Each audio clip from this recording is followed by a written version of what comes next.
Naibulsa ng defending champions Pampanga Giant Lanterns ang Game 1 ng Maharlika Pilipinas Basketball League National Finals matapos ang kanilang 88-71 na panalo kontra Quezon Huskers itong Lunes sa Dubai.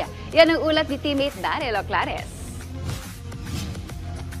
Muling pinatunayan ng Pampanga Giant Lanterns kung bakit sila ang defending champions ng Maharlika Pilipinas Basketball League.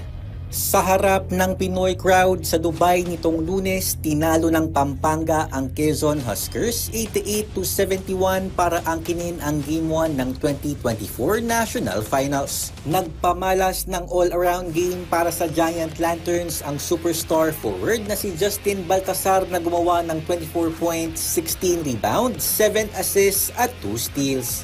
Ayun, maraming salamat po sa mga Kapampangan na pumunta po dito na para panoorin po kami. Maraming salamat po. Malaking bagay po sa amin to. Kaya maganda yung laro namin dahil sa inyo po. Samantala, inialay naman ni Pampanga Cager Brandon Ramirez ang panalong ito para sa namayapan niyang ama. Nakapagtala si Ramirez ng double-double 11 markers at 11 boards. I'm hurting.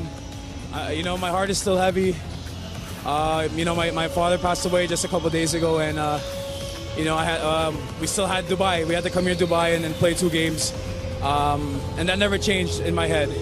At the end of the day, my father would want me to be out here and play the game that we both love, that we grew up playing together.